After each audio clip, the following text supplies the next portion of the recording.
We are what we think.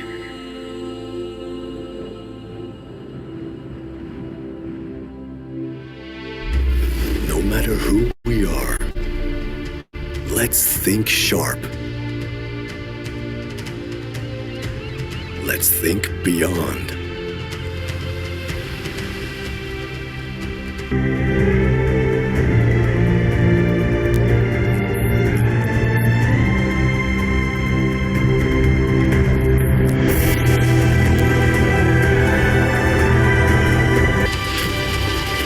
Let's think phenomenal.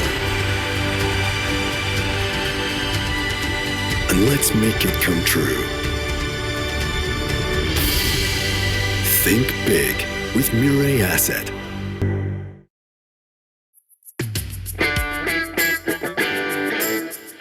Kami adalah perusahaan investasi terdepan karena kami siap berpikir besar. Kami yakin dengan sektor-sektor potensial dan siap mendukung mereka. Kami menjadi terdepan karena kami selalu kompetitif, berinovasi, mendorong ide-ide baru.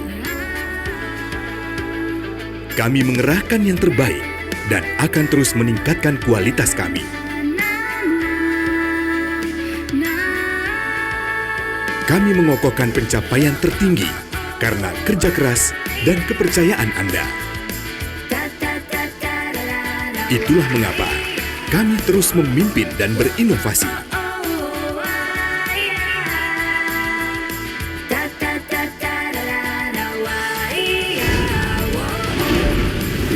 Karena kami, Mirai Asset.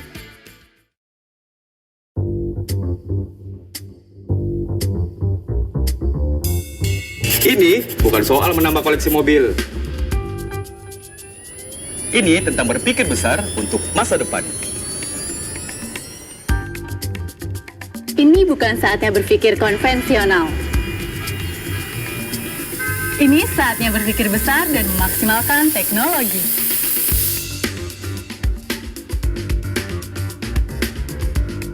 Ini bukan tentang diri sendiri. Ini tentang berpikir besar dan memberdayakan UMKM di sekitar kita.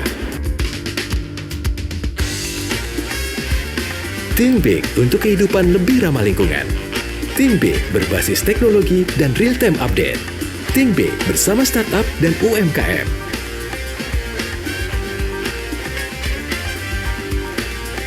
Karena kita berpikir besar, kita pilih Mirai Asset.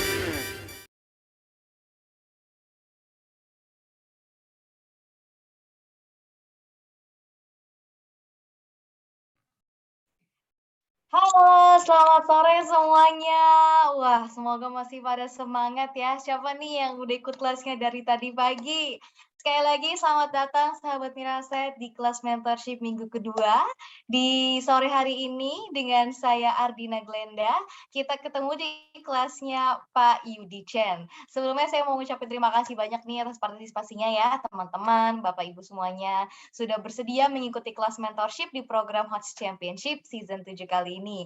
Saya ingin menginformasikan bahwa HOTS Championship Season 7 itu hadiahnya sudah naik ya sahabat Miraset. Kalau season-season sebelumnya kita 1 miliar, sekarang kita 1,5 miliar rupiah. Dan juga giveaway-nya itu nggak kalah keren ya. Ada iPhone 13 Pro Max, ada juga Samsung Galaxy Z Fold 3, dan juga saham Telkom BBCA. Nah, siapa yang nggak pengen nambah saham itu di portonya ya? Jadi langsung aja ngajak teman-temannya untuk daftar ya, karena kalian juga berkesempatan untuk mendapatkan tambahan hadiah RDN, dan tentunya juga kita weekly winner nambah loh. Sahabat Miraset, nggak cuma 3, jadi ada 5. Jadi makin besar ya kesempatannya kalian untuk menang. Jadi langsung aja buruan daftar. Buat yang belum daftar, langsung diajak temennya ya. Dan program HOTS Championship Season 7 ini juga didukung sama Bursa Efek Indonesia dan official media partners kami ada Berita1 dan Kompas.com. Oke, sebelum memulai sesi mentorship ini, seperti biasa, saya Ardina Glenda, saya dari tim marketing Mirai Asset Sekuritas Indonesia sebagai host juga di sore hari ini. Dan telah hadir nih bersama kita sore hari ini, ada Mas Chandra sebagai moderator dan perwakilan dari tim ETF. Halo Mas Chandra. Halo Glenda, Masih semangat nih sore hari ini ya Mas Chandra? masih dong. Nah, nanti kita akan menerima materi awalan ya dari Mas Chandra dan tentunya juga nanti untuk sesi tanya jawab akan dimoderator oleh Mas Chandra. Dan sore hari ini bintangnya seperti biasa kita sudah kedatangan tiada lain tiada bukan sore Bapak Yudi Chen. Halo sore Glenda, sore Chandra. Bagaimana nih trading di minggu pertama kompetisi Pak Yudi? Quite good ya. Harapannya Oke. ya buat teman-teman juga, kemarin aku sempat lihat-lihat juga sih apa di list yang rankingnya bagus-bagus. Mudah-mudahan konsisten terus sampai ke minggu kelima ya. Nah, itu dia pesan-pesan dari mentornya. Makanya sahabat Mira Asset masih panjang kompetisi ini, masih 4 minggu lagi. Jadi masih banyak juga sesi mentorship yang kalian bisa ikuti ya. Jadi jangan kemana-mana, karena tiap minggu pastinya materi yang dibawakan akan semakin bermanfaat. Oke, sebelum kita mulai, saya akan bacakan terlebih dahulu ya disclaimer-nya. Semua mentor dalam program edukasi Hot Championship Season 7 adalah pihak-pihak yang secara profesionalitas dipilih serta merupakan para pemenang Hot Championship season-season sebelumnya dan bukan merupakan karyawan atau perwakilan dari PT Mirae Asset Sekuritas Indonesia. Dan ada juga seorang senior area manager PT Mirae Asset Sekuritas Indonesia. Segala pernyataan yang diberikan oleh mentor dalam program edukasi merupakan pernyataan yang murni diberikan oleh mentor secara pribadi dan sebagian mentor bukan representatif atau perwakilan dari Mirae Asset. Meskipun semua upaya dan pengawasan telah dilakukan untuk memastikan keakuratan informasi yang tersedia, semua informasi dalam program edukasi ini dipublikasikan untuk tujuan informasi umum saja. Mirae Asset tidak menjamin bahwa informasi yang terkandung atau tersirat di sini adalah benar dan valid, patut atau sesuai untuk tujuan tertentu. Semua informasi dalam program edukasi ini sama sekali tidak mempromosikan atau mendukung peserta untuk membeli saham tertentu, dan video ini tidak dapat digunakan sebagai alat bukti dan atau barang bukti terkait pertanggungjawaban hukum atas hasil keputusan investasi peserta. Peserta mengerti dan menyadari sepenuhnya bahwa dalam melakukan investasi dan atau transaksi efek di pasar modal mengandung resiko-resiko investasi, oleh karenanya peserta wajib bertanggung jawab terhadap segala keputusan investasi dan atau tindakan yang diambil sehubungan dengan informasi yang didapatkan dari program edukasi ini.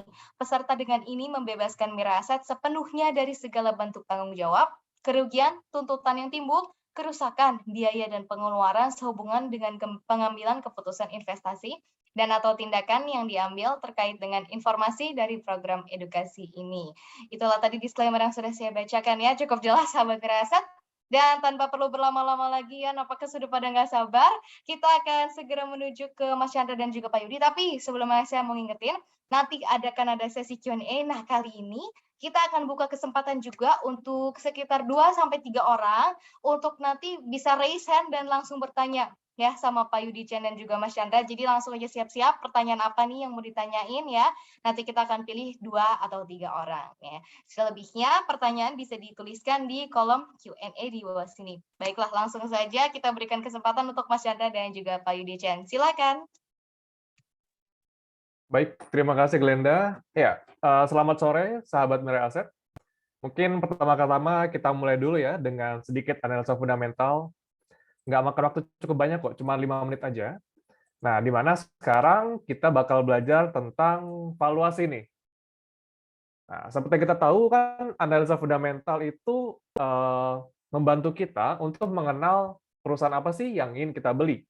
Dan bisa kita lihat juga, analisa fundamental sendiri itu berujung pada valuasi, atau kita menentukan nih, kira-kira harga saham sekarang itu sudah masuk under value atau over value nih pas mau kita beli di market. Itu adalah tujuan akhir analisa fundamental. Nah, di valuasi itu sendiri terdapat 2 metode nih. Yang pertama adalah absolute valuation dan kedua adalah relative valuation. Yang pertama, kita bahas dulu tentang absolute valuation. Nah, di sini absolute valuation itu merupakan metode valuasi yang menemukan nilai intrinsik suatu saham berdasarkan dari perusahaan itu saja, berdasarkan dari data fundamental perusahaan sendiri itu aja. Dan fokus model ini terletak pada dividen dan arus kas yang dihasilkan. Nah, dari absolute valuation, discounted cash flow model dan dividend discounted model merupakan jenis yang paling sering kita gunakan untuk menentukan valuasi sebuah perusahaan. Lalu yang berikutnya, kita mengenal adanya relative valuation.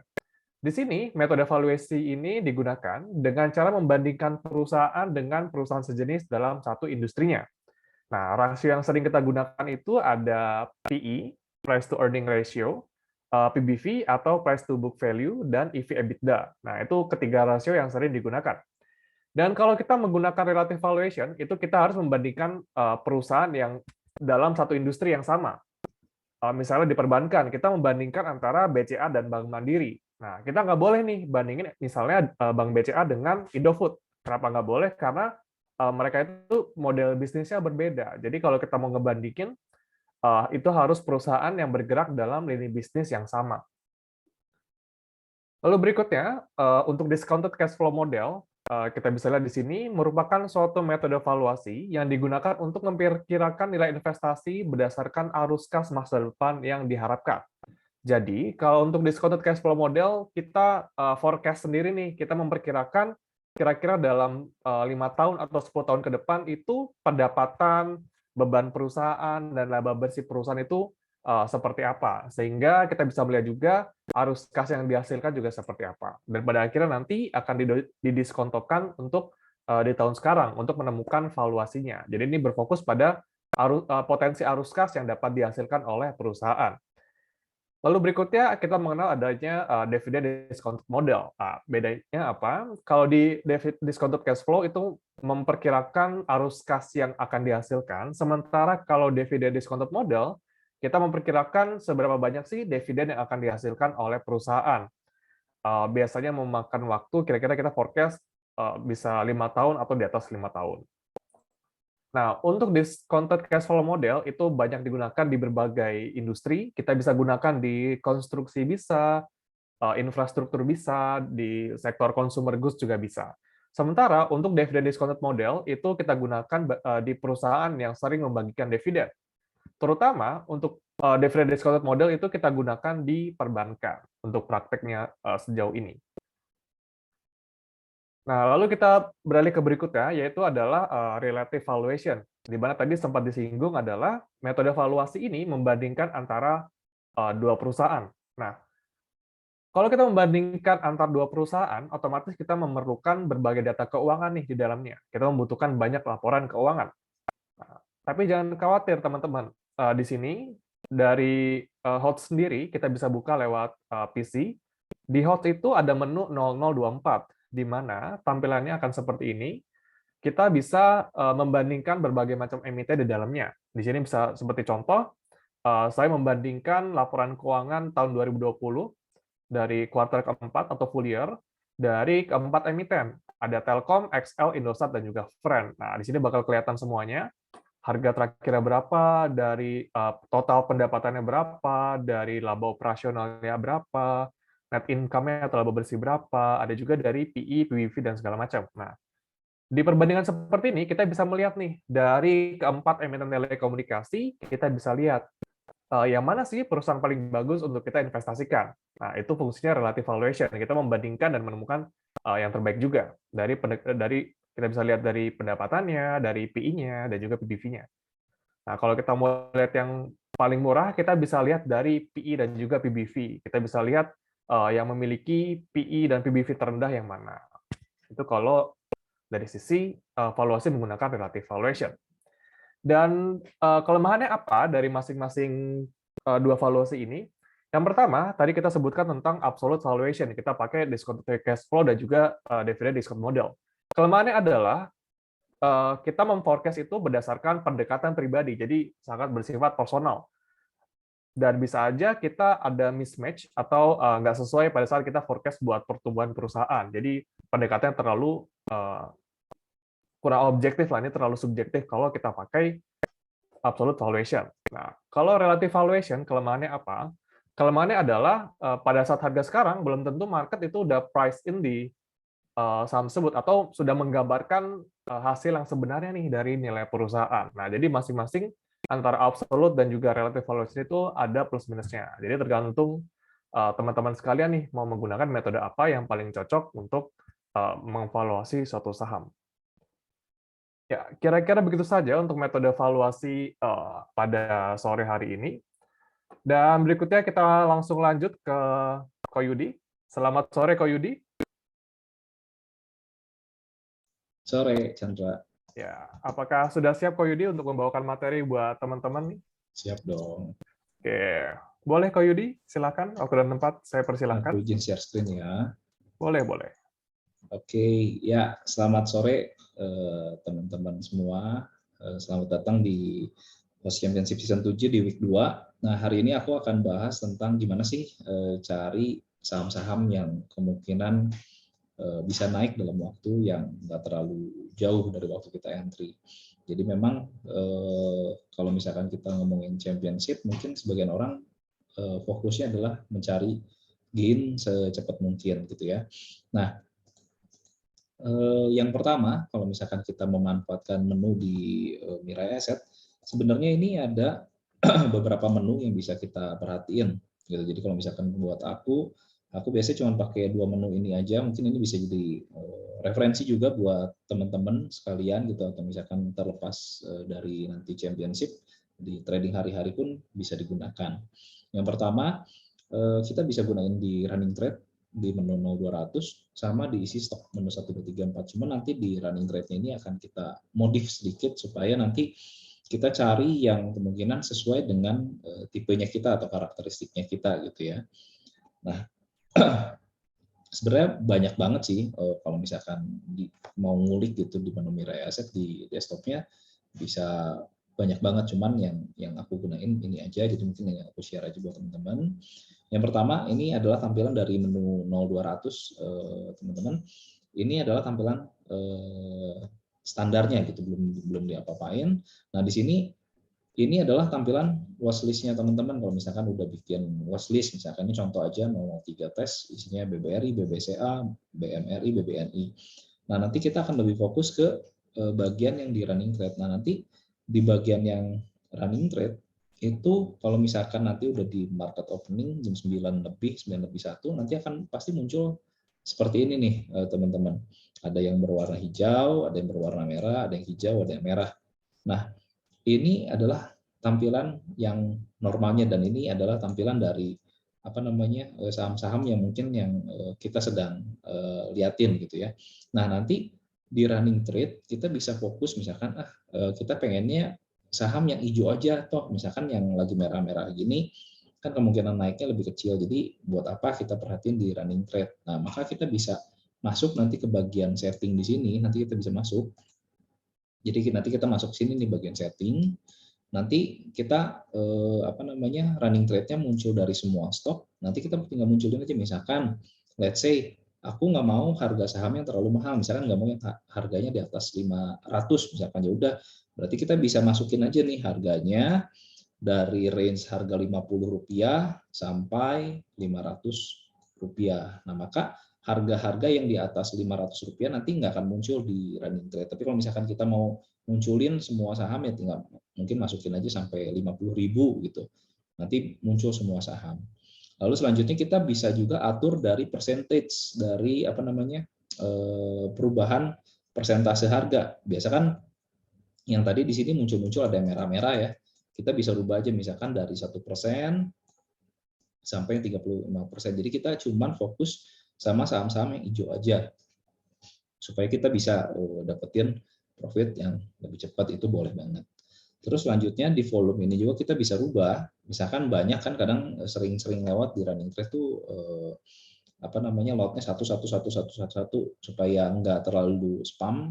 Kita bisa ganti dia punya volume minimalnya di 100. Kalau misalkan udah kita bisa klik OK, nanti dia bisa muncul kayak gini. Jadinya kita fokus cuma sama saham-saham yang hijau aja, dan si lot volume ini dia nggak ada tuh yang di bawah 100 sesuai dengan pilihannya kita tadi. Tapi ini balik lagi tergantung pada akhirnya referensi dari kebiasaan teman-teman sendiri. Misalkan lebih senangnya seperti apa. Kalau misalkan mau yang lebih kecil-kecil stoknya, misalkan ya mungkin bisa seperti ini 50 ke 500, atau misalkan kalau misalkan 35% buat apa, udah mau tutup di arah, nggak perlu, mau diganti aja misalkan dari 1% sampai 10% aja misalkan. Itu ya balik lagi tergantung ke preferensi masing-masing, atau volumenya mau dikecilin deh, kalau 100 terlalu besar mau dikecilin misalkan ke 20 lot atau 50 lot minimum, itu balik lagi boleh-boleh aja. Tapi pada akhirnya menu ini kita bisa rubah, kita bisa adjust sesuai dengan stylenya kita, gitu ya. Nah, nanti kalau misalkan udah tampil seperti ini, nanti kita bisa buka nih, misalkan Cepro, terus misalkan kita mau buka Aisa, Aba, terus ada apa lagi nih, ada MR, ada Tama, SQMI, terus ada Bumi, SMMT, Energi. Nah, nanti yang kelihatan mungkin ya kita bisa lihatin secara chartnya di mana, ada di mana, harga berapa, udah dekat sama resisten atau belum, atau dekat sama support atau belum, lalu bid offer seperti apa. Itu hal-hal yang bisa kita perhatikan setelah misalkan kita udah dapat idenya gitu ya. Atau misalkan kita nggak terlalu terbiasa menggunakan running trade, bisa nggak pakai bantuan yang lain? Bisa aja. Misalkan contoh di sini kita menu pakai 1, 2, 3, 4 ICDS, nanti kita tinggal masuk aja ke bagian ininya yang top stock gainer gitu ya. Nanti kita tinggal masukin, nanti dia akan muncul. Nah, nanti kita tinggal pencet aja di sini di atasnya change by percentage, nanti dia akan diurutkan berdasarkan percentage dari top gainer.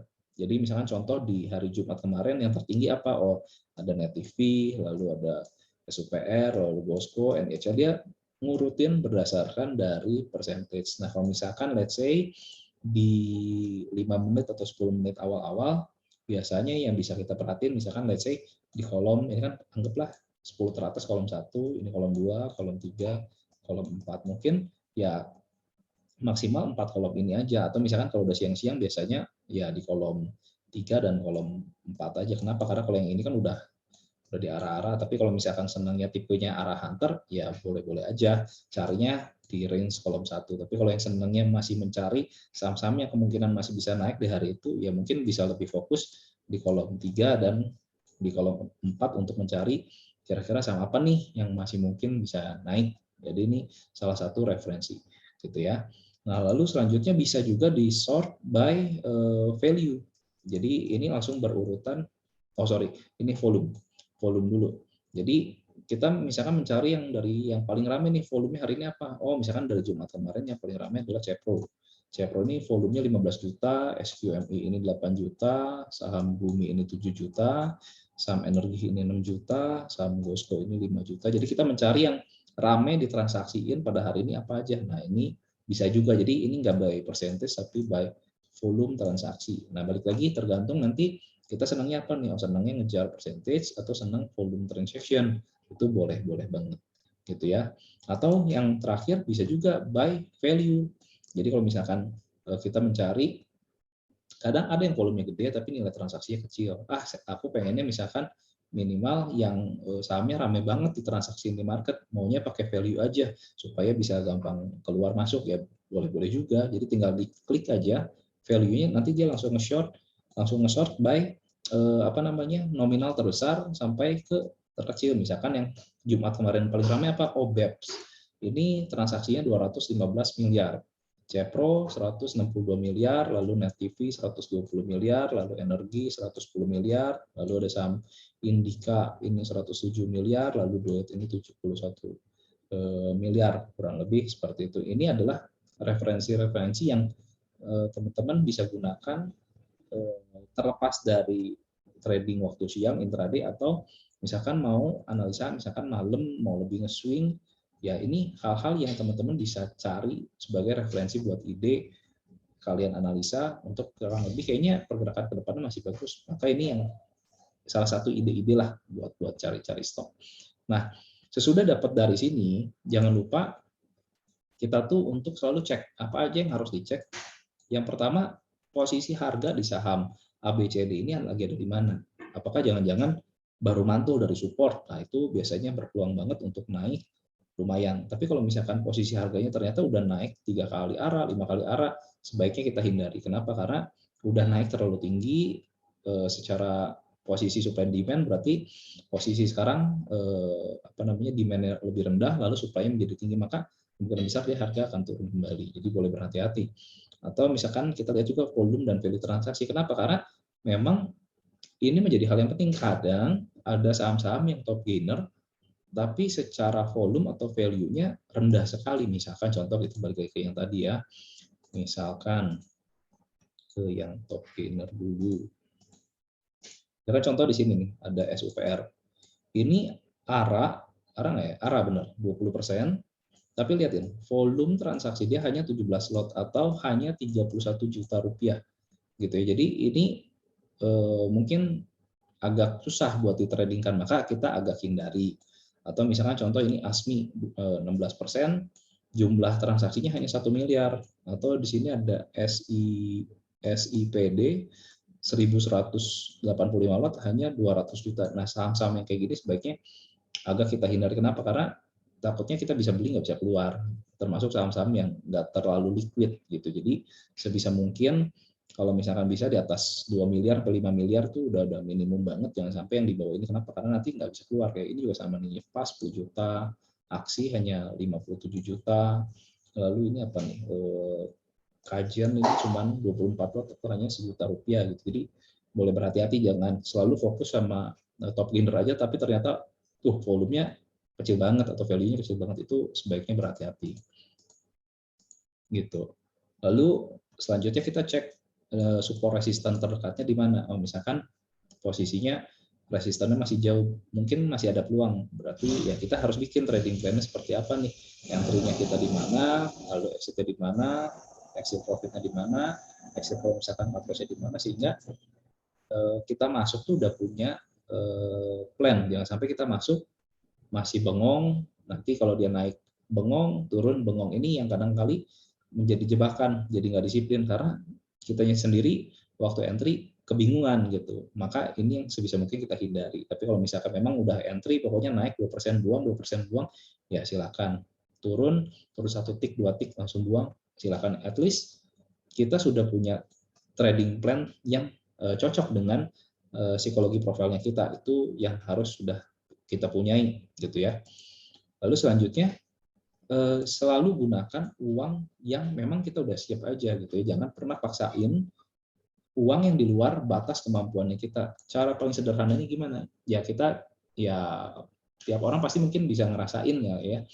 Gimana rasanya kalau misalkan kita udah mulai deg-degan, mulai sakit perut, mulai nggak enak tidur, nggak enak makan, berarti uang yang kita trading kali ini udah nggak sesuai dengan batas psikologinya kita. Lebih baik diredus sesuai batas psikologi kita supaya nyaman. Kalau misalkan kita nyaman, tradingnya jadi lebih nyaman, jadi lebih enak gitu. Kalau misalkan kita terlalu istilahnya besar, size-nya nggak nyaman, pada akhirnya waktu kita trading sebenarnya masih oke saatnya gitu, tapi karena kita udah ngeliat nggak nyaman, mules, langsung cut, habis cut terbang.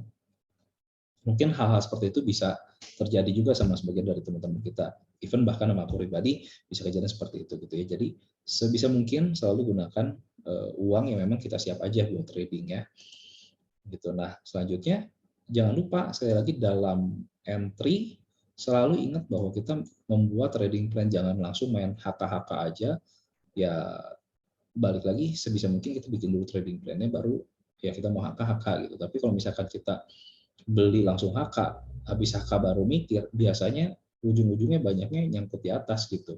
Maka penting untuk kita mengatur emosionalnya kita supaya waktu kita beli sebisa mungkin kita beli itu di area support. Even misalkan dia udah naik kenceng gitu di intraday, biasanya di intraday pasti akan dapat ada aja momen-momen di mana dia retrace gitu. Tapi kalau misalkan ternyata nggak retrace sama sekali, mungkin ya udah nggak cocok sama saham-saham tersebut, ya udah cari lagi saham-saham peluang lain, dibandingkan kita memaksakan diri untuk membeli saham yang udah terlalu beresiko buat kita gitu ya. Selalu ingat bahwa kita tuh membatasi resiko yang kita punya di dalam trading supaya kita bisa menjaga kita punya aset gitu. Yang paling penting adalah kita menumbuhkan kita punya aset gitu ya. Maka di trading plan ini yang paling penting adalah kita mencari area entry-nya kita. Misalkan kita tahu harga average marketnya berapa nih, kita entry udah 5%, 7%, 8%, 10% di harga average, biasanya digebuk balik ke harga average. Ini yang mungkin bisa jadi salah satu perhatian gitu buat teman-teman. Lalu selanjutnya mengatur size entry, ini juga penting. Jangan sampai misalkan kita entry-nya ini let's say hanya satu price, satu harga. Biasanya kita bisa membagi beberapa price sehingga kalau misalkan dia naik, at least ya yang kejemputnya bisa langsung profit. Tapi kalau misalkan kita beli cuma satu price dan ternyata dia turun, biasanya banyak jadi cut loss. Habis itu dia terbang. Kenapa? Karena tadi entry-nya terlalu tinggi gitu. Jadi ini hal-hal yang mungkin bisa diperhatiin juga sama teman-teman. Dan yang terakhir yang paling penting adalah kita selalu disiplin sama stop loss, dan kalau misalkan udah kena target profitnya atau kena targetnya ya langsung TP. Jangan berandai-andai kalau ini harganya besok naik lagi gimana ya, kalau besok naik lagi gimana, kalau besok arah lagi gimana. Ya kalau misalkan kita mau konsisten, maka ya kita juga harus konsisten stop loss dan konsisten taking profit gitu. Dan yang terakhir, ingat selalu bahwa ada yang namanya rule of 10,000 hour. Ya trading ini bukan hal yang instan bisa dipelajari 1 hari, 2 hari, tapi memang butuh waktu dalam segala hal apapun selain trading gitu ya. Kita tetap butuh yang namanya belajar. Even misalkan kayak Bu Glenda nyanyi gitu ya, sekarang ini jago nyanyi gitu ya. Itu kan nggak mungkin sehari 2 hari langsung jadi jago gitu. Tapi butuh proses untuk belajar nyanyi, mengenal nada, mengenal chord nada, belajar suara 1, belajar suara 2, pada akhirnya baru bisa jadi seorang penyanyi yang hebat. Sama dengan trading gitu, kita butuh belajar metode, yes, kita butuh belajar money management, kita butuh belajar psikologi trading, dan pada akhirnya kita butuh membiasakan seberapa lama. Ya kalau misalkan kita belajar analisanya sehari cuma 1 jam, mungkin ya 20 tahun kita baru ada perubahan gitu. Tapi kalau misalkan kita sehari belajarnya lebih lebih rajin, 6 jam mungkin 3 tahun 4 tahun gitu. Nah kalau misalkan kita perhatiin misalkan kayak pemain basket yang terkenal gitu ya, kalau misalkan kita perhatiin umumnya pasti even misalnya kayak Cristiano Ronaldo lah, main bola lah ya, datang ke lapangan paling pagi, pulang dari lapangan paling malam, makanya dia dapat feelingnya luar biasa gitu ya. Itu hal yang nggak bisa digantiin, feeling tuh hal yang nggak bisa digantiin, dan butuhnya apa, memang jam terbang gitu, itu pun hal yang nggak bisa digantiin. Makanya selalu kerja keras waktu kita lagi bikin evaluasi, kita trading, terus kita disiplin, dan selalu kita bikin evaluasi di dalam setiap kali kita trading, entah itu berhasil, entah itu gagal, supaya kita makin mengenal diri kita sendiri.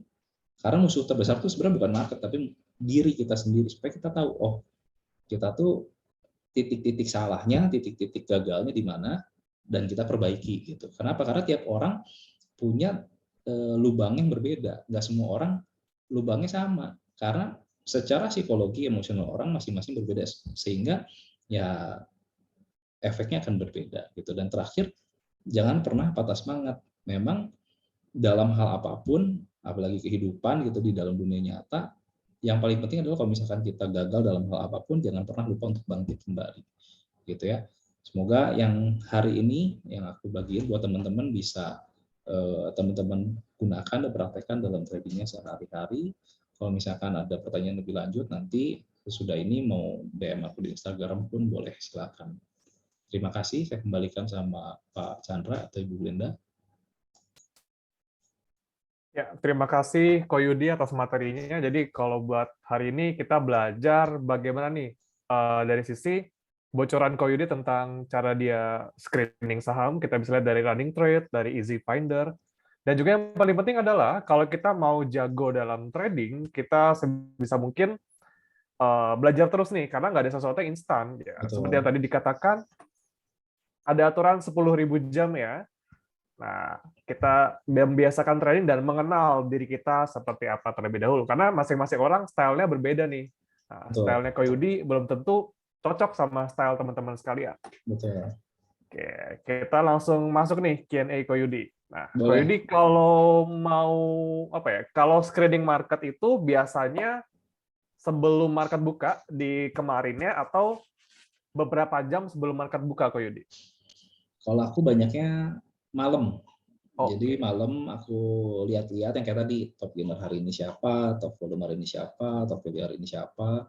Terus aku liatin chartnya, terus aku pasangin alarm biasanya. Kadang kan kita udah analisa hari ini, belum tentu besok jalan, belum tentu 2 hari lagi jalan, belum tentu minggu depan jalan, bisa aja ternyata 2 minggu lagi atau bulan depan. Dan itu kadang kita lupa gitu karena udah terlalu lama. Makanya kalau aku biasanya aku pasangin sama alarm supaya kita ingat, dan di gambarnya biasa sama aku dikasih notes gitu supaya waktu lihat langsung recall, kita punya memori trading plan-nya lebih cepat gitu. Kalau enggak lupa, dan biasanya trading plan-nya udah aku drop di gambarnya supaya enggak terlalu lama lah waktu ngelihat wih sahamnya menarik. Waktu buka kan kita harus mikir dulu, cari dulu apa segala macam. Tapi kalau kita udah bikin PR-nya, jadi lebih cepat gitu. Udah tahu nih, targetnya sini langsung. Jadi kita tinggal cari entry ideal aja sih. Nah, kalau misalkan di jam trading kadang-kadang ya namanya market itu dinamis, kadang-kadang ada juga yang sama sekali kita udah bikin PR segala macam, nggak ke-trigger sama sekali, nggak ada entry yang posisi yang ideal, ternyata hari ini saham tertentu ada yang rame, ya kita ikut aja. Itu bisa juga jadi salah satu referensi. Misalkan kita lihat di running trade ada yang rame, ya kita bisa ikut juga sih gitu. Oke, berarti lebih fleksibel ya, nggak harus terpaku dengan watchlist yang telah dibuat sebelumnya, ngikutin yang rame-rame. Gitu. Betul. Oke. Lalu kalau buat saham-saham favorit nih, Koyudi lebih suka main yang di big cap, second liner, atau third liner, atau seperti apa di Koyud? Aku nggak pernah sentuh big caps gitu. Hampir nggak pernah sentuh lah. Kenapa? Karena ya kita ngerti sendiri lah bahwa kalau istilahnya kayak contoh tahun lalu ada itu tuh apa namanya kapal tanker yang evergreen nyangkut di terusan Suez kan. Betul. Itu cuman buat ngeluarin dari kanal Sueznya aja bisa 2 minggu 3 minggu bikin macet gitu. Kenapa? Karena size-nya gede. Coba bayangin kalau yang masuk ke kanal itu cuma jet ski gitu. Ya kapanpun naik turun gampang gitu, belok kiri belok kanan gampang. Makanya kalau aku pribadi aku nggak terlalu suka saham yang market cap-nya terlalu besar. Kenapa? Karena memang naik turunnya nggak terlalu cepat. Tapi kalau misalkan profil resikonya teman-teman pengennya cari yang aman, cari yang naiknya dikit-dikit nggak apa-apa, yang penting kalau turun nggak deg-degan, ya market cap yang gede itu lebih cocok. Tapi kalau misalkan kita lebih bisa terima resikonya, waktu dia turun kita bisa terima resikonya dan disiplin, second liner dan third liner itu cukup menarik sebenarnya gitu untuk dijadikan trading gitu. Tapi balik lagi kita harus mengenal diri kita sendiri seperti apa. Jangan sampai kita nggak siap dengan volatilitas, tapi kita belinya di third liner, ya akan selalu deg-degan gitu. Maka awal-awal sebaiknya cari saham-saham yang sesuai dengan profil resikonya kita dulu. Kita biasain, kita bangun disiplinnya dulu, nanti mulai ngegeser dikit-dikit. Itu sih kurang lebih. Oke, menarik. Dan ada juga Niko, kan biasanya kalau yang saham-saham baru IPO, itu dia fluktuatif banget nih. Nah, Koyudi sering ngikutin nggak saham-saham IPO kayak gitu?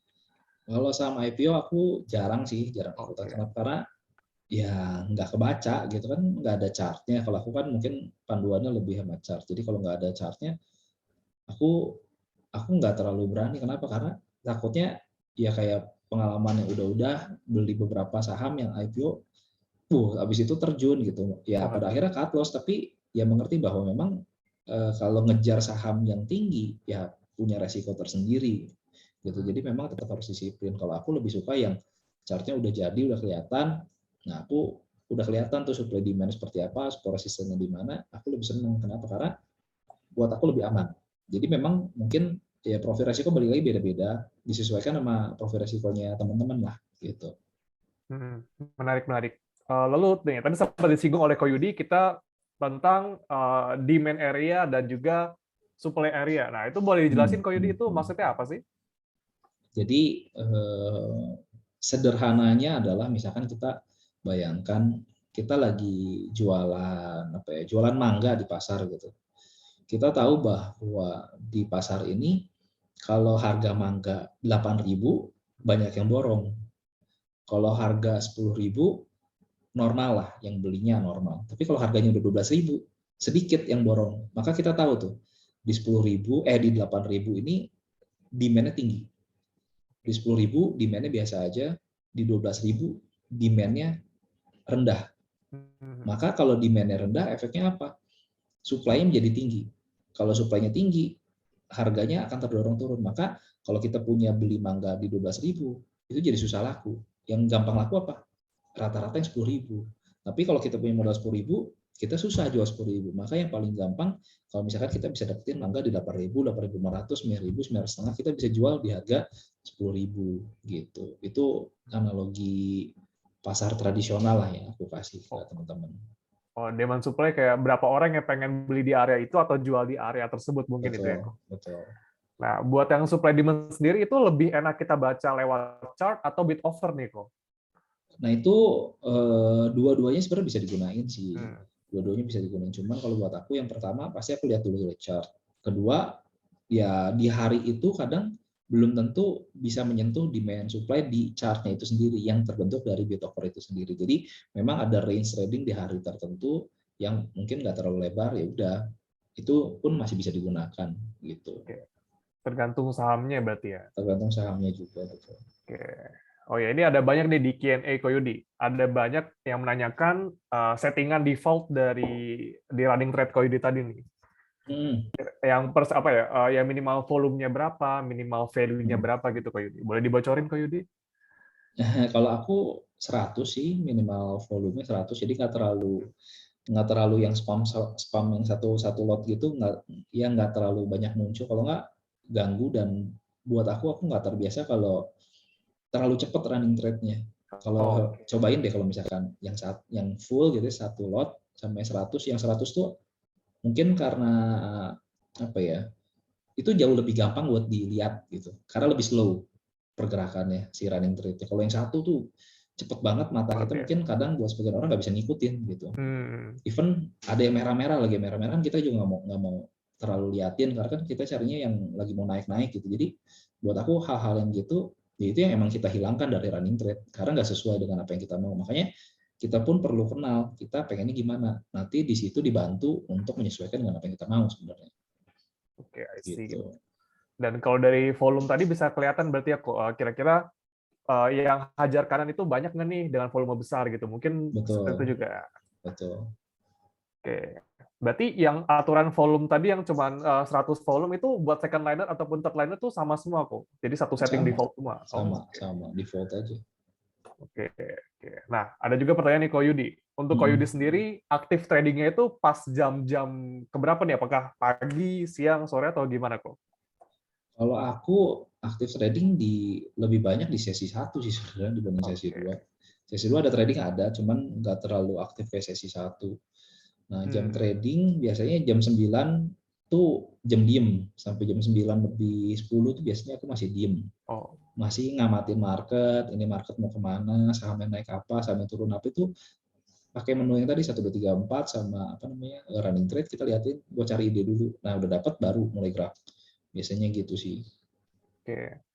Nah, kalau di top gainers tadi itu berarti kita melihat berdasarkan kenaikan persentage-nya atau dari volume nih kok yang lebih cocok nih untuk kita trading?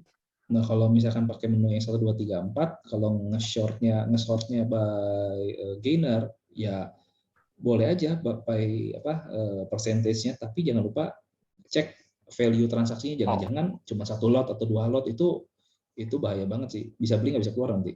Betul. Jadi jangan lupa udah lihat percentage, tetap lihat value transaksinya. Jangan sampai kecil banget. Kalau kecil banget susah nanti keluarnya. Oke. Berarti ada minimum value nggak kok? Misalnya satu saham 200M atau berapa gitu? Kalau di third liner 2M. Oh, 2M. Kalau dan bid offer-nya nggak jauh-jauh mungkin ya dari harga-harganya gitu? Bid offer kurang lebih relatif kiri kanan sama lah, jangan terlalu jomplang banget. Kalau jomplang banget biasanya not good sih. Oke.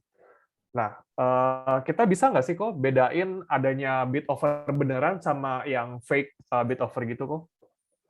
Sebenarnya dibilang bisa ya agak susah sih sebenarnya, tapi metodenya ada nggak? Ya ada aja. Misalkan kita lihat dari frekuensinya, terus kita bukain susunan dari bidnya. Misalkan bidnya ada 100.000 lot, kita buka ke dalam, ada nggak ganjelan-ganjelan 50.000 lot atau 40.000 lot atau 30.000 lot. Kalau misalkan kecil semua, biasanya itu real bidnya. Tapi ya sebagian ada juga yang pakai randomizer gitu, pecah split order dari 50.000 jadi kecil. Makanya kadang ya agak susah juga. Yang paling penting tetap harus disiplin sih. Kalau misalkan tiba-tiba hilang bidnya, rontok, ya tetap harus disiplin.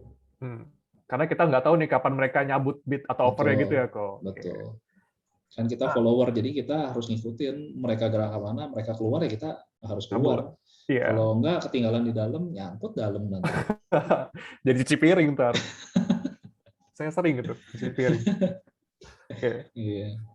Nah, tadi kalau sebelum Koyudi entry nih, nah Koyudi entry itu berdasarkan charting atau berdasarkan dari nilai rata-rata di hari itu atau gimana? Aku biasanya pakai harga average market. Oh, itu berarti Jadi yang VWAP itu ya, bukan ya? VWAP, betul. Jadi Oke. di menu tadi, menu stock price kalau di Mirae ada namanya stock price. Teman-teman buka kalau nggak salah 0201, Ya. buka, nanti di daerah kiri atas tuh ada yang namanya AVG kalau di Mirae. Tinggal lihat itu aja. Kalau dekat-dekat average kayak tadi, mangga. Kalau dekat-dekat average 10.000 ya kita bisa entry. Kalau harganya udah 15.000, 20.000, harga average-nya cuma 10.000, kita beli ya, punya peluang untuk dapat profit kecil. Tapi kalau misalkan kita beli yang 10.000, at least cut loss pun ke 9.000 tipis. Kalau kita beli 20.000 diayun ke 10.000, bonyok. Kayak kita udah beli pasti. deket-deket harga pasar lah ya, average Betul, market betul. punya di berapa gitu ya. Betul. Umpamakan cut loss pun kan tipis gitu ya, nggak yang gede-gede.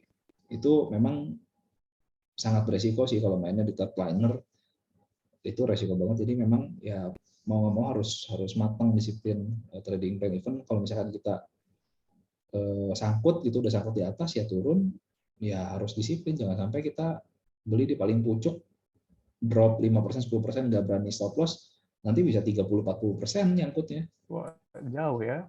Jadi, karena kan liar. Betul. Dari yang dari Tiba-tiba 5%, 10% nggak mau cut loss, ujung-ujungnya besoknya tuh ARB, waduh jadi 30-50%. Udah gitu sakit kepala, nggak berani cut loss. Takut makin takut naik kan? Iya. Tapi nggak taunya nggak naik-naik, tapi turun terus. Ujung-ujungnya 70%, 80%. Ya, betul banget. Itu karena kesalahan dari awal, kita nggak matang, nggak disiplin. Betul. Jadi nanti bisa kena psikologi lagi tuh kan, jadi stres lagi. Betul. Jadi Yang paling penting di market tuh bukan paling pinter, tapi paling disiplin. Oke.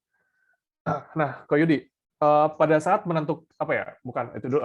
Sebelum itu, kalau Ko Yudi dalam trading itu lebih banyak scalping atau nge-swing nih, Ko? Kalau porto jauh lebih gede, porto swing lah. Kalau scalping aku jauh lebih kecil secara sizing ya.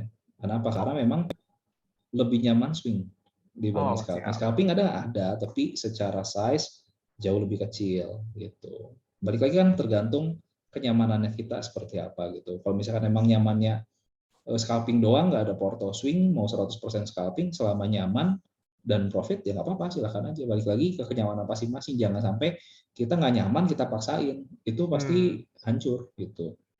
Oke, menarik nih kok. Berarti kalau di swing, nah berarti kalau kita main swing berarti menggunakan lebih banyak charting nih. Betul. Nah, nentuin support dan resistennya kalau di saham-saham Ko Yudi yang nge-swing itu gimana kok? Apakah lewat indikator atau lewat tradisional atau gimana? Aku cuma pakai price, jadi price actionnya aja dari naked chart doang. Gitu, lihat aja ujung atas ujung bawahnya di mana. Udah cuma pakai itu doang. Horizontal line doang. Oh, yang misalnya horizontal line kita lihat ke belakang resist tertinggi di mana, support rendah itu di mana gitu ya. Cuma gitu doang. Sama chart pattern mungkin kok atau itu aja? Chart pattern ada pakai, cuman yang aku gunakan aku nggak sampai. Maksudnya kalau dulu kan aku gambarnya kompleks, misalkan mau bentuknya apa, misalkan inverted head and shoulder aku gambarin satu-satu, kita tarik panah, terus copy panah, bikin neckline. Kadang-kadang kalau udah terbiasa, aku jadi istilahnya agak malas buat ngegambarin gitu-gitu. Jadi aku cuma bikin kotak, langsung aku copy kotaknya, lebih cepat analisanya dibandingin aku harus gambarin satu-satu, aku tarik itu buat aku terlalu lama. Jadi aku simplified, aku punya chart pattern ke dalam bentuk box, biasanya kayak gitu. Oh ya, aku pernah dengar tuh yang box-box gitu biar kita lihat dia nembus support atau breakout resist gitu ya kok. Karena sebenarnya jaraknya sama, bayangin aja kayak misalkan double bottom. Jarak 80 ke 100 gitu ya, kita gambar dulu double bottom, bikin neckline, bikin dulu panah 80 ke 100, kita copy lagi dari 100 ke 120, kelamaan aku lebih senang bikin box langsung, aku copy ke atas langsung, Ctrl C Ctrl V jadi cepet gitu dibandingin manual. Tapi balik lagi ya, kan nggak semua orang sama metodenya gitu. Kalau yang seneng menggambar ya boleh-boleh aja, nggak ada salahnya gitu, nggak ada salahnya kok. Balik lagi ke kebiasaan masing-masing aja gitu.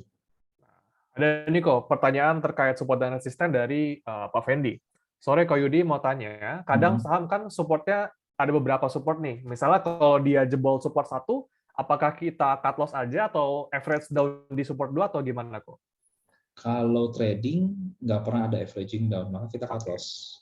Kita tunggu dia udah nggak turun balik, baru kita re-entry balik. Jadi itu cover short itu bisa dibandingin kita averaging down kalau mantul, kalau turun terus bonyok gitu dari rugi misalkan 100.000, 500.000, ujungnya jadi rugi 10 juta, 20 juta gitu. Itu jadi nggak sesuai plan kan, karena kita averaging down. Tapi kalau misalkan yang fundamentalis, ya selama harganya bagus turun gitu, margin of safety-nya gede, mereka beli. Tapi jangan lupa bahwa dengan tipe seperti itu biasanya masuk ke dalam fase akumulasi, dan di mana fase akumulasi itu lama gitu naiknya. Beda sama kalau technical pengennya kan beli langsung naik, beli langsung naik. Even scalping lebih gila lagi, semenit 5 detik udah langsung profit gitu kan. Tapi kalau yang belinya averaging down biasanya buat simpennya agak lama, karena perusahaan yang dibelinya juga secara fundamental bagus, earning, growth, secara relative valuation masih murah, PBV-nya biasanya boleh. Balik lagi tergantung goal investasinya, tujuan trading or investasinya seperti apa. Jadi jangan sampai karena nyangkut metodenya berubah dari yang tadinya mau trading naik langsung jual, karena nyangkut ya udah deh averaging down, pada akhirnya jadi nyangkutnya gede banget. Oke. Berarti kasarannya apa ya? Kita jangan banyak menangkap pisau jatuh gitu bukan, kok?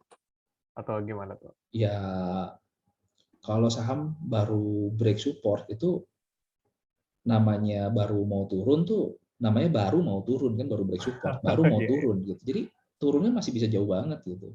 Jadi jangan turun 1%, 2% averaging, turun 1%, 2% averaging, turun 1%, 2% averaging, bonyok lah. Kalau mau averaging turun 30%, turun 50% baru averaging. Itu baru enak. Kalau turun 1%, 2% averaging, bonyok. Makanya dibanding turun 30% averaging, mendingan cut loss dulu di atas, nanti cover short di bawah. Betul. Itu sebenarnya lebih enak dibandingin averaging down terus. Itu agak nggak bagus toh. Tujuan kita kan cari saham yang naik ke atas gitu, bukan cari saham yang lagi turun ke bawah. Nah, kejarnya profit, bukan kejar nyangkut. Bukan ngejarnya ngasih duit ke orang gitu kan. Oke. Nah, berarti kalau di style-nya Koyudi berarti lebih ke arah buy on breakout resistant atau buy on support nih Koyudi? Dua-duanya bisa dilakukan, tapi dua-duanya harus dalam kondisi sebenarnya sahamnya uptrend. Kalau sahamnya uptrend, buy on breakout itu mostly berhasil. Lalu buy on support kalau sahamnya uptrend itu juga mostly pasti naik lagi ke atas. Tapi kalau sahamnya downtrend, mau buy on breakout, mau buy on support, dua-duanya resiko tembus ke bawah. Gitu. Jadi harus tahu construction trend awalnya apa. Kalau uptrend, sesalah-salahnya entry kalau sahamnya uptrend, apalagi kalau misalkan swing ya, sesalah-salahnya entry kalau sahamnya swing. Mau entry dimanapun akan profit, karena arahnya semua ke atas. Tapi kalau sahamnya lagi turun, itu bisa profit tak bisa, tapi harus sangat disiplin. Kalau nggak disiplin, nyangkutnya dalam nanti. Gitu. Sedangkan upside-nya kecil, downside-nya gede. Kalau sahamnya lagi turun, bisa profit tak bisa. Misalkan saham ABCD misalkan naik, ya udah naik 20%, kalau kita baru kejar, wah reversal nih, udah dari bottom 20%, biasanya kita beli nyangkut. Turun dekat support, wah dekat support harusnya mantul nih, nggak taunya nggak mantul, tembus lagi ke bawah, nyangkutnya jadi dalam. Kenapa? Karena secara pola ya memang itu sama lagi turun gitu. Kita beli di area supply tertinggi. Wah, sayang banget. Gitu. Jadi harus hati-hati sih kalau misalkan belinya saham-sahamnya strong downtrend gitu. Jadi kita beli di saham yang lagi uptrend berarti ya, jangan yang downtrend. Betul. Oke. Ada lagi nih pertanyaan dari Pak Wasis Niko Yudi. Kita mungkin bahas sedikit tentang scalping, Niko. Nah, pada saat kita scalping kan kita kebanyakan lihat bid offer nih. Nah, bagaimana cara kita menentukan support dan resist dari bid offer tersebut, Niko? Cari aja di bidnya mana yang paling gede, itu bisa jadi support. Di offernya mana yang paling tebal, biasanya jadi resisten. Umumnya sih seperti itu ya. Oke. Pak, ya berarti kita lihat yang agak tebal-tebalnya gitu ya, ada berapa. Dan mungkin bisa saya tambahkan yang angka-angka psikologis gitu juga mungkin bisa ya kok jadi patokan. Bisa. Angka bulat biasanya sih 100, 200, 300, 400, 500. Angka-angka bulat juga biasanya jadi angka-angka resisten. Nah, terus kalau Yudi lagi scalping, biasanya langsung hajar satu harga atau kita bagi ke beberapa harga nih kok? Biasanya idealnya sih bagi beberapa harga. Kenapa? Karena memang nggak selalu waktu kita entry satu harga tuh langsung naik dan itu harga best price-nya. Biasanya bisa bagi beberapa harga sih supaya ya kalau misalkan kejemputnya let's say 100 gitu. Waktu naik dia 102, 103 bisa profit. Kalau misalkan kita langsung enter 102, naik ke 102 lagi cuma BEP gitu. Jadi sebisa mungkin sih bagi berapa price. Jadi sedapatnya aja, naik ya buang aja. Kadang problemnya awal-awal greedy. Di 99, 98 kejemput, wah naik 102, sisa yang di bawah 97, 96 dicabut, makan semua ke 102. Ujung-ujungnya dari tadi yang profit 99, 98 profit, ujung-ujungnya jadinya angkut di atas, nggak jadi profit. Karena kenapa? Karena FOMO jadinya. Makanya penting punya plan, nggak greedy. Gitu. Memang di sini ya paling penting jadi orang yang rasional, nggak jadi orang yang emosional gitu. Betul. Kita masuk market pada saat lagi moodnya lagi bagus kali ya, biar nggak banyak miss. Nah, ini mungkin ada banyak pertanyaan nih kok yang tentang di Q&A. Mungkin saya rangkum aja. Nah, kira-kira Ko Yudi pada saat trading, pada saat nge-swing itu cut loss dan take profitnya berapa persen? Pada saat scalping itu cut loss dan take profitnya berapa persen Ko Yudi? Kalau swing sekuatnya dari market ya. Sekuatnya dari market itu sendiri aja. Kalau masih kuat ya hold aja gitu. Tapi kalau scalping biasanya lebih ke target sih. Target naik buang gitu. Enggak even kita udah buang dia naik lagi ya udah gitu kalau aku sih. Kalau di scalping, kalau di swing ya biarin aja sampai dia reverse. Gitu. Jadi nggak bisa, kadang nggak bisa di percentage gitu sih. Karena beda saham beda kekuatannya juga. Jadi tergantung saham ya. Oke, sebentar, saya lagi baca Q&A lagi. Nah, ada pertanyaan menarik Ko Yudi tentang komposisi pemegang saham nih. Sempat rame tuh, ada yang 100%. Apakah Ko Yudi dalam trading suka ngeliatin komposisi pemegang saham gitu atau enggak kok? Kalau scalping, aku nggak liatin. Kenapa? Karena sore pasti udah buang. Jadi kalau scalping, kalau aku tipenya ini barang yang aku nggak kenal, pokoknya sore buang. Apalagi misalkan udah ada tuh di Mirai, kalau misalkan pakai handphone gitu kan ada kode di atas tuh mau apa ya, mau S, mau A, mau M, mau L, mau D, mau X itu kelihatan di atas di dekat harga kalau di handphone. Biasanya kalau ada notasi gitu aku nggak berani hold gitu. Kenapa? Karena kalau udah di notasi gitu kapanpun itu saham bisa suspend, dan kalau udah suspend, kalau misalkan karena kemarinnya UMA naik berkali-kali, UMA suspend sehari oke lah. Tapi kalau misalkan udah notasi itu suspend bisa tahunan dan bisa nggak buka gitu. Maka trading di hari yang sama aja. Jadi kalau misalkan buat yang scalping aku nggak terlalu peduli. Tapi kalau swing aku sangat peduli dengan notasi gitu. Semua saham swing nggak boleh ada notasi. Gitu. Kenapa? Karena kita kan berinvestasi di perusahaan yang istilahnya kita pengen dia bertumbuh dengan bagus gitu ya. Kalau udah jelas-jelas earning-nya negatif, dia ada PKPU dan lain sebagainya, maka ya nggak cocok, nggak layak buat kita investasikan. Jadi ya jangan buat diinvestasikan gitu. Itu sih kurang lebih. Siap. Oke. Ada lagi pertanyaan Ko Yudi. Ada lagi pertanyaan Ko Yudi ya, Ko. Kita bisa buat Ko Yudi sendiri pada saat mau scalping itu di satu hari itu berapa saham Ko?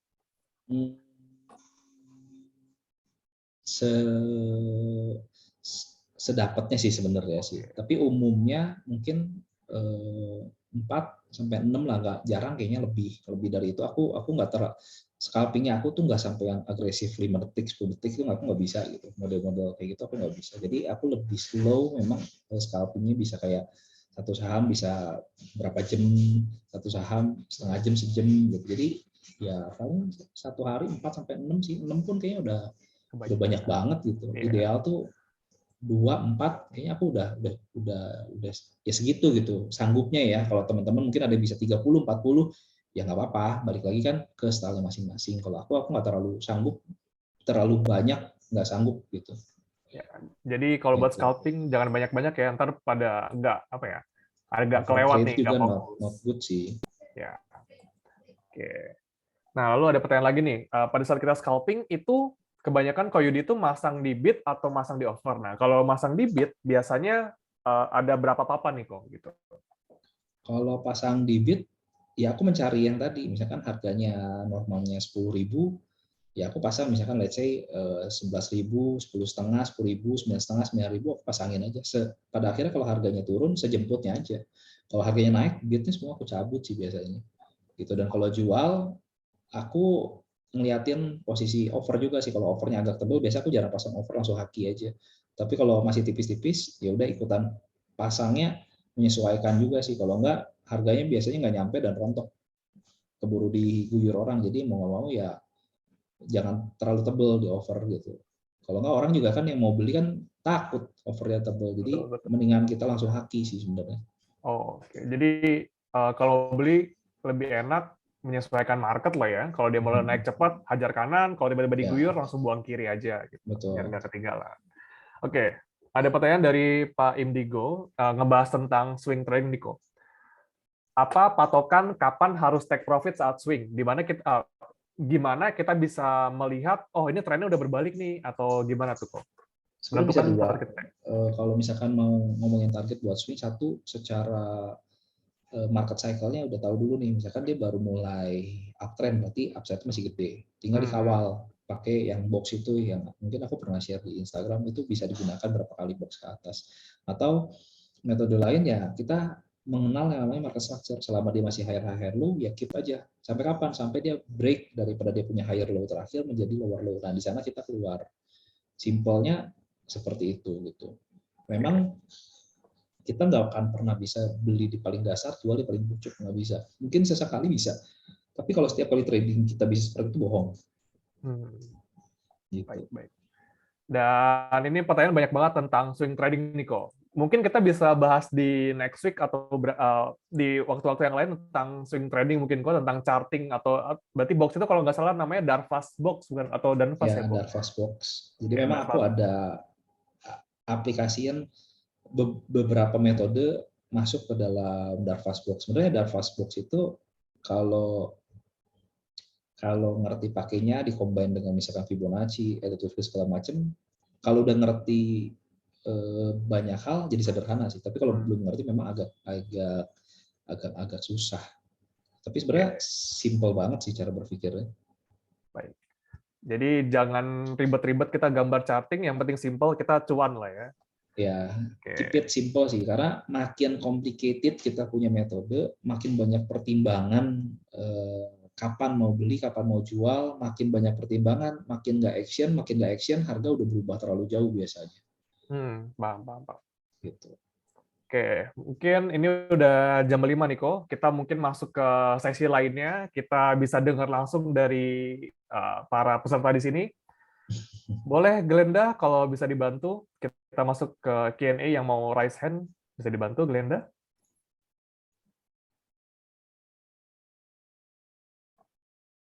Jadi Bapak Ibu yang ingin bertanya, boleh silakan raise hand, nanti kita bisa dengarkan suaranya.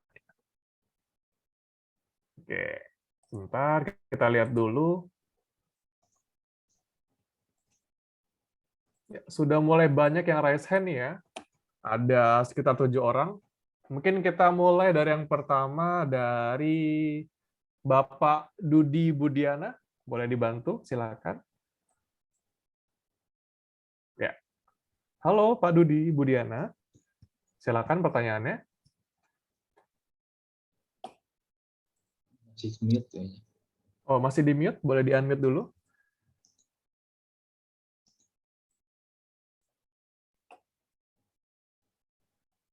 Oke, halo.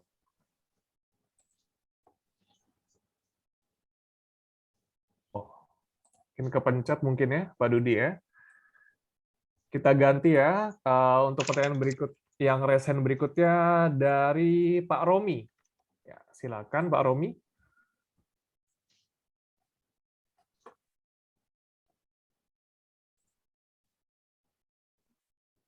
Halo Pak Romi, selamat sore. Settingan mic-nya kali dari Zoom-nya kali. Belum ke unmute buat pesertanya. Boleh dibantu Glenda settingan mic-nya? Ya, jadi di sini aku cuma bisa ask to unmute. Nah, sepertinya Pak Romi harus unmute sendiri untuk mic-nya gitu.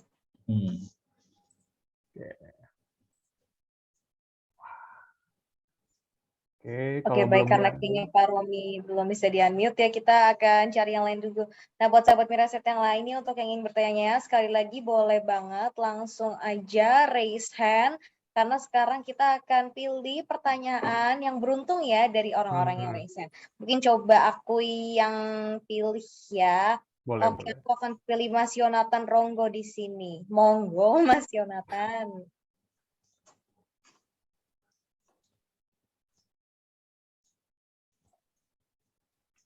Tes. Halo. Ya, ya. Halo Mas Ya, Yonatan. masuk. Izin ke Yudi. Ya, silakan Pak. Ambil contoh dari kemarin yang lagi tren dari MNC Group kayak IPTV IATA. Nah itu saya kan sebenarnya sempat conviction untuk masuk, tapi ada teman beberapa rekom juga. Tapi setelah saya lihat, saya nggak berani hold lama. Stoppernya dimainin tipis, tebel. Akhirnya saya pasang trailing stop. Saya sempat cuan cuma sedikit lah, 5% ke bawah. Tapi akhirnya besoknya itu arah. Nah itu gimana cara baca supaya kita bisa ngehold, yakin bahwa ini akan bisa arah lagi. Terus kayak di IATA itu ternyata 3 hari arah karena baru keluar berita kan pindah kongsi bisnis gitu. Nah itu gimana tipsnya supaya bisa baca market dan ngikutin fundamental dari segi berita. Terima kasih Pak. Jadi sekalian tadi ada yang nanya kan gimana cara bikin boxnya. Jadi kalau misalkan aku biasanya ngelihat kayak gini, yang paling penting adalah kita tahu area consolidation-nya aja dari range. Ini kan ada range resistannya, supportnya di daerah sini nih. Jadi kalau misalkan begini, dia break dari satu kali range resistance ini, biasanya dia akan kena dia punya target box di atasnya tuh. Jadi dekat-dekat sini, ya kalau niatnya trading satu kali target bisa keluar, tapi kalau misalkan niatnya mau swing selama candlenya ini nggak lower low masih boleh nge-hold. Contoh misalkan kayak si IATA ini, kita perhatiin aja candlenya lower low nggak pernah kan, dari sini besoknya turun nggak turun, di sini besoknya turun nggak turun, besoknya di sini turun nggak turun, besoknya di sini naik lagi turun nggak turun. Ya udah, jadi selama candle ini nggak turun daripada dia punya si doji ini, ya biarin aja gitu. Sekarang mulai bentuk shooting star, tapi apakah pasti turun belum tentu. Jadi tinggal diperhatiin nih, selama dia masih bisa bertahan di atas level ini, ya kalau nge-swing ya masih boleh hold gitu. Contoh lain misalkan aku pernah share tentang Waskita gitu ya. Bentar, Waskita dia dulu consolidation kurang lebih di sini ya, di area sini nih consolidation. Maka ini adalah range box-nya nih, tinggal kita copy aja, sekali ke atas kena target, masih break lagi ke atas, kita bisa copy lagi ke atas, 2 kali kena, terus di sini sekali lagi ke atas, dan ini pas banget kurang lebih nyampe di ujung teratas gini. Jadi kalau misalkan memang yang umum 3 kali naik itu udah bisa jualan. Kalau dikasih sampai 3 kali gini tuh udah spreadnya gede nih, biasanya 3 kali udah boleh cicil buang sih sebenarnya gitu. Ini sederhananya kurang lebih seperti ini buat teman-teman yang tadi bingung gitu gimana cara menentukannya, gimana cara gambarnya, kurang lebih mudah-mudahan bisa membantu dan menjawab sih gitu. Gimana Mas Yonatan? Sudah terjawab? Terima kasih kok penjelasannya. Oke. Peserta berikutnya yang ingin dijawab pertanyaannya boleh raise hand. Nah, sahabat Meraset, itu tadi ya contoh saham yang dicontohkan Pak Yudi, tapi sekali lagi disclaimer on ya, ini bukan ajakan untuk membeli saham tertentu, ini aja sifatnya informasional Edukasi saja. aja buat sampling contoh ya. Silakan next question. Oke, mungkin sekarang kita coba lagi next-nya ya, kita coba dengan Mbak Adesta Prasetyani, silahkan. Salah. Ya, Mas Ones ya udah, habis itu kita ke Mbak Adesta. Silakan Pak.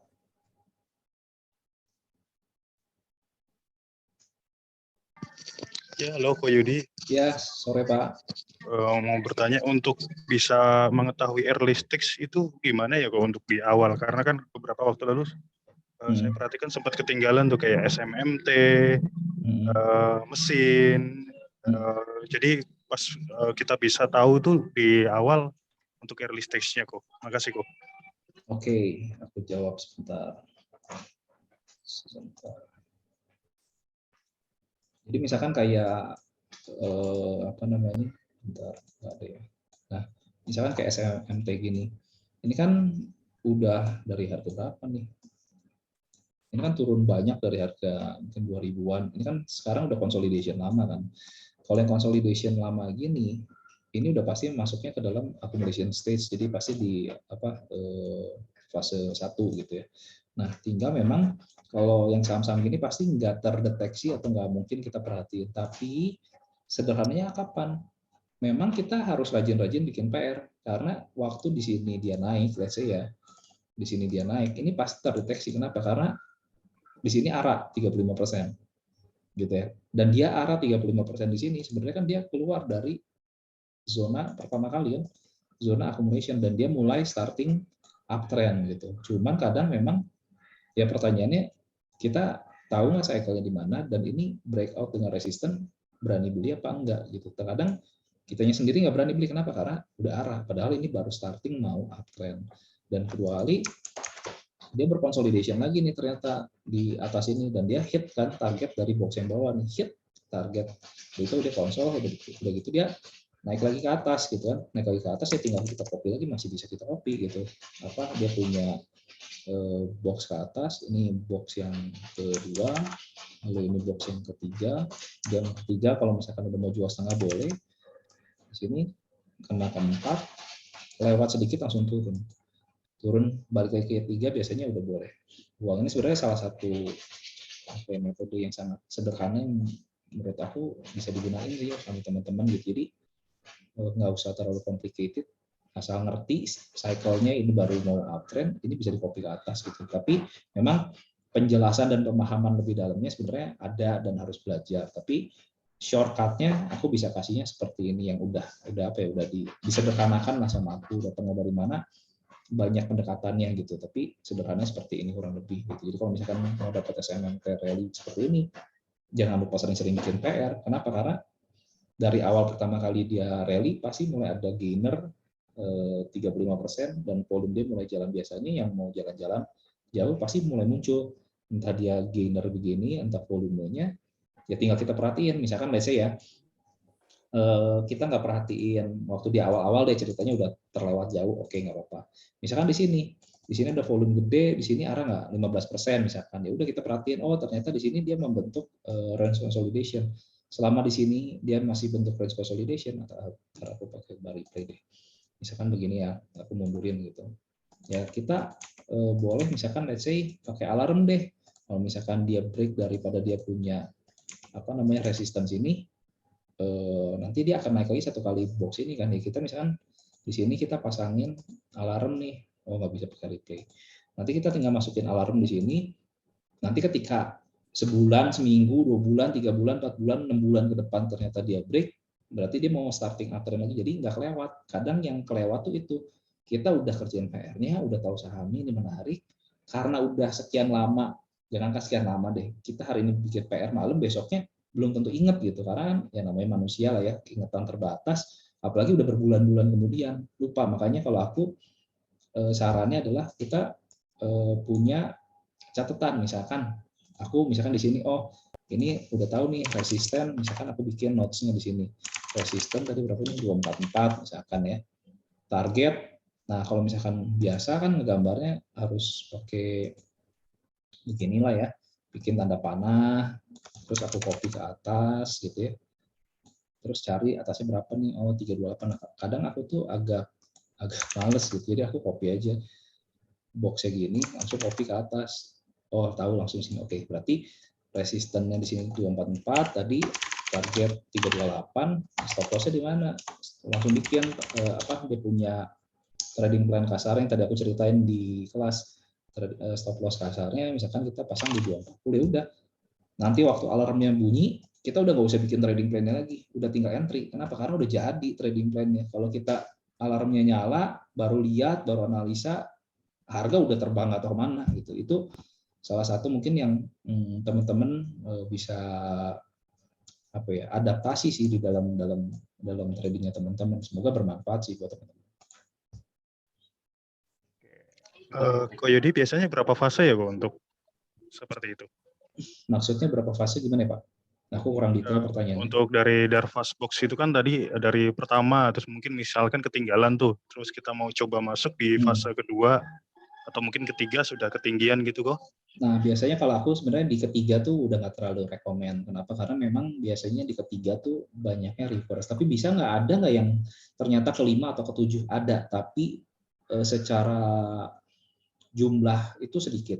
Jadi kita juga harus tahu nih kekuatan dari dia naik tuh udah nyampe mana. Jangan-jangan kita beli di paling pucuk. Maka sebenarnya paling bagus entry-nya waktu baru keluar dari area consolidation atau sideways. Kalau udah terlalu jauh, sebaiknya jangan dipaksain sih. Misalkan let's say MSIN gitu udah dari harga 500-an break daripada dia punya kotak udah sampai harga 3.000, 4.000 kita baru mau beli sekarang ya udah dekat 5.000 sih, cuman resikonya tuh tinggi banget kayak dulu kayak apa ya BNBA yang awal-awal tahun lalu kan arahnya kayak berapa kali ya, tapi itu ARB 18 kali loh nggak bisa keluar gitu. Jadi jangan lupa kalau yang naiknya kencang biasanya turunnya dalam gitu. Jadi jangan lupa resikonya gitu kalau beli di atas.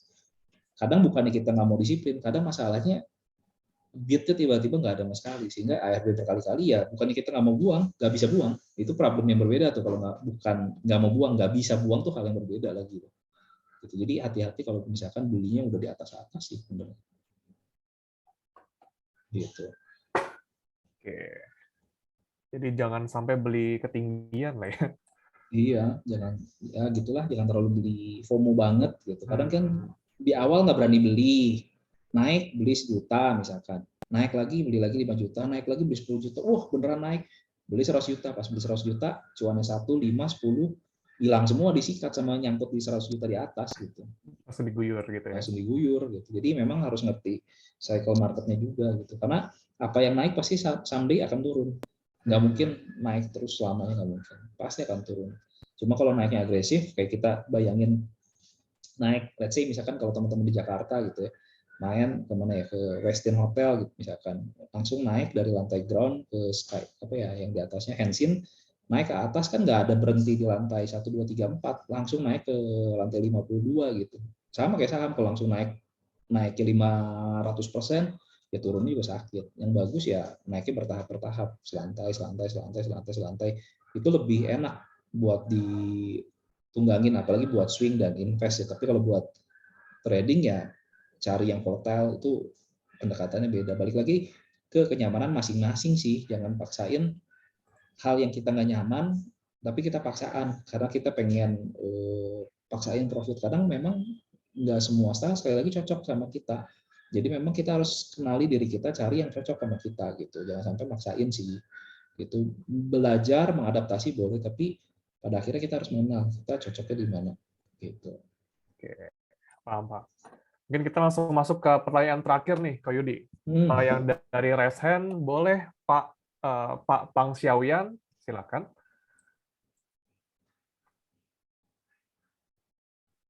Halo. Ya, sore. Sore, Ko Yudi, sore Pak Chandra. Saya cewek sih. Oke. Ya. Oke. Ini pertanyaannya jujur aja sih, saya ada yang nyangkut ya.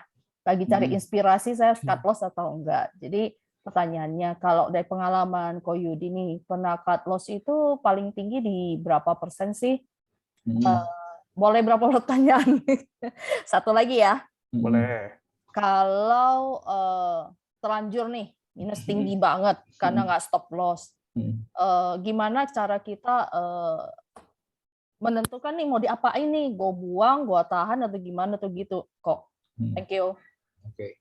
Kalau aku di dalam pengalaman aku trading, aku pernah paling dalam sekitar 30%-an gitu. Dibilang puyeng sakit kepala, ya puyeng juga ya namanya, maksudnya rugi lah ya, turun 30% buat aku ya lumayan juga gitu. Nah pada akhirnya kenapa memutuskan cut loss? Kenapa? Karena tiap hari lihat porto merah tuh puyeng pala. Jadi kalau aku lebih suka tipenya adalah restart portonya, mending buang semua, starting over dari nol lagi, dibandingin nahan-nahan sampai merah, apalagi merah-merah dalam. Kenapa? Karena yang jadi problem bukan masalah kita nggak bisa balikin uangnya, tapi kalau psikologinya udah rusak, udah tertekan, boro-boro cerita balikin rugi, cari profit aja udah setengah mati gitu. Kenapa? Karena mentalnya udah rusak gitu menurut aku ya. Jadi yang paling aman ya starting over sih. Kalau pengalaman aku selalu aku starting over. Umpamakan aku rugi, aku starting over langsung. Aku tipenya nggak mau pusing. Jadi kalau misalkan lagi rugi, nggak mau pusing, buang semua langsung. Kenapa? Karena dibandingin mikirin yang udah ada gitu, pusing, buang semua, ngulang lagi dari nol, beli satu hijau, simpen, beli satu hijau, simpen jadi 2, beli satu hijau, simpen jadi 3. Itu lebih menyenangkan ngulang dari nol tapi ngelihatnya hijau dibandingin melihat porto merah semua sih. Itu dalam pengalaman aku ya, gitu. Kurang lebih seperti itu. Semoga membantu. Dia lebih fresh lihat hijau-hijau. Memang ya dibilang sakit ya sakit cut loss gitu, tapi ya itu adalah pengalaman yang harus dilewatin sebagai fase belajar sih menurut aku gitu. Kalau misalkan kita nggak disiplin sampai kapanpun nggak disiplin. Kenapa? Karena habit itu harus dibangun. Disiplin itu harus dibangun. Ngebangun habit itu gimana? Kita melakukan hal yang mau kita rubah tuh secara konsisten sebanyak 21 kali gitu. Itu minimal supaya kita bisa bikin yang namanya habit baru gitu. Tapi kalau misalkan dari nominal kecil, let's say 100.000 misalkan kita nggak disiplin gitu ya, nggak disiplin, jangan pernah mikirin kita punya porto 1 juta, 10 juta, 100.000 aja kita nggak disiplin stop loss gitu, apalagi punya 1 juta, 10 juta, makin nggak disiplin. Kenapa? Karena sekali turun misalkan 1 juta gitu, makin nggak tega gitu buat stop loss. Dan itu makanya harus dibangun habitnya dari porto kecil. Kalau dari porto kecil bisa disiplin, nanti ngegedein uangnya, portonya makin gede, ya udah habitnya disiplin, cut loss-nya udah jadi, ya cut loss aja. Rugi berapa ya udah nggak jadi hal yang gimana. Kenapa? Karena udah dibangun habitnya. Dan yang paling penting sebenarnya sizing. Nanti harus belajar dari porto kecil, sizing. Misalkan kita maksimal ruginya 1%, ya waktu portonya udah gede tetap aja sama 1%. Secara trading style nggak ada yang berubah, cuman secara nominal yes berubah, tapi secara size, secara percentage nggak berubah sama sekali. Makanya trading system harus dibangun dari nominal kecil sih, gitu. Ya, jadi kalau kita trading, baik lagi ya, trading plan harus disiplin dan juga jaga psikologi tradingnya biar enak lah kita transaksi dapat cuan dari sana. Betul. Oke, terima kasih Ko Yudi atas sharing-sharingnya. Kita nggak terasa waktu sudah berjalan lebih dari 1 jam. Dan tadi menarik yang swing trading mungkin bisa kita explore di minggu-minggu berikutnya ya Ko Yudi. Ini banyak request tadi, dan fastbox, swing trading. Nah, itu cukup menarik juga nih Ko Yudi. Boleh, nanti aku bawain. Oke, nah thank you Ko Yudi buat Siap, hari thank ini. you. Semoga bermanfaat buat teman-teman dan nasabah Mirae Asset semua. Semoga tradingnya bisa lebih konsisten profitnya dan cuan buat tahun 2022 dan tetap sehat buat semua. Terima kasih. Amin. Ya, saya kembalikan lagi ke Glenda. Silahkan Glenda. Baik, terima kasih banyak Pak Yudi dan juga Mas Chandra untuk waktunya sore hari ini. Terima kasih juga buat sahabat Mirae Asset ya. Jadi daripada kalian tahan-tahan melihat porto kalian itu terbakar gitu padang rumputnya, mendingan kalian matikan apinya, terus kalian langsung ganti padang rumputnya jadi nanam baru lagi yang hijau-hijau karena selalu lebih segar. Betul ya Pak Yudi ya? Betul banget, Linda. Nah, oke, sahabat Mirae Asset, terima kasih banyak loh yang udah gabung di pelajaran kita sore hari ini ya. Tentunya banyak banget yang bisa diraup ilmu barunya. Dan jangan lupa minggu depan kita akan kembali lagi tentunya dengan materi yang jauh lebih seru, jauh lebih bermanfaat. Semoga bisa membuat sahabat Mirae Asset itu semakin berkembang dan tentunya bisa semakin menjadi trader yang andal. Dan jangan lupa juga kita akan punya surprise buat sahabat Mirae Asset semuanya. Jadi segera ditunggu ya, hanya di Hot Championship Season 7. Sampai jumpa lagi di minggu depan, sahabat Mirae Asset. Saya Glenda pamit undur diri. Terima kasih banyak Pak Yudi, Mas Chandra, sahabat Mirae Asset. Saat semuanya semangat untuk kompetisi Hot Championship di hari Senin nanti. Selamat sore. Bye-bye, Dadah, sore.